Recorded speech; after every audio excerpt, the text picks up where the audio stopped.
I'm Larry Kobrovsky and I'm running for Congress. I believe we live in the greatest country that's ever existed on the face of the earth, and it was not by accident. It was because of the founding fathers and the principles they instilled and installed in our government as embodied in the Constitution.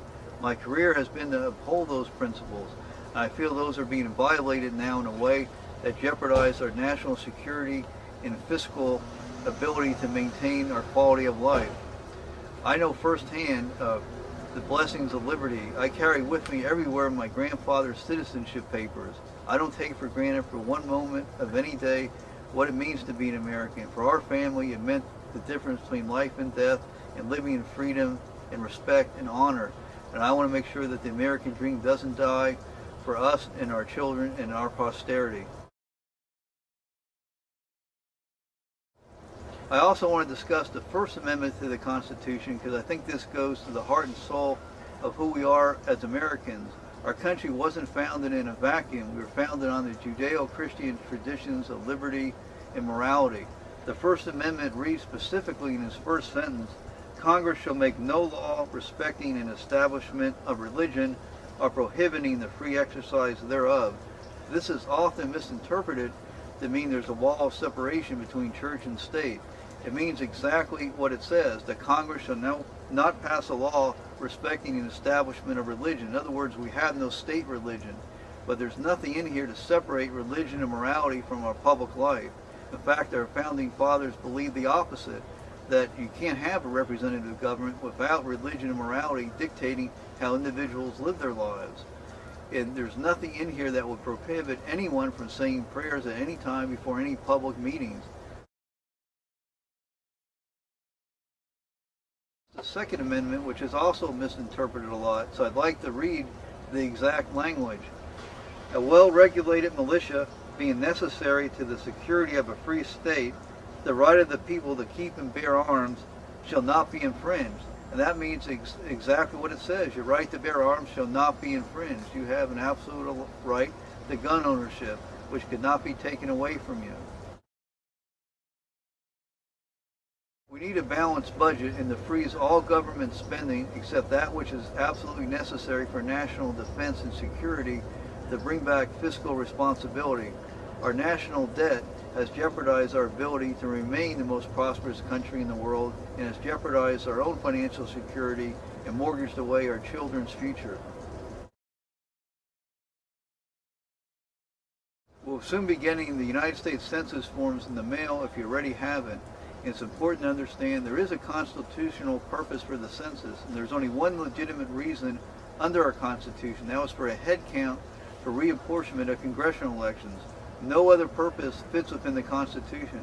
It's been used now to try to turn us into a multicultural country and to seek information that has no basis in our Constitution. There's one reason and one reason only. It's for a head count for congressional reapportionment every 10 years. Anything beyond that is not within the framework of the Constitutional. You'll see they break it down into many different ethnic groups and racial groups, and I believe that's also in contradiction of our Constitution.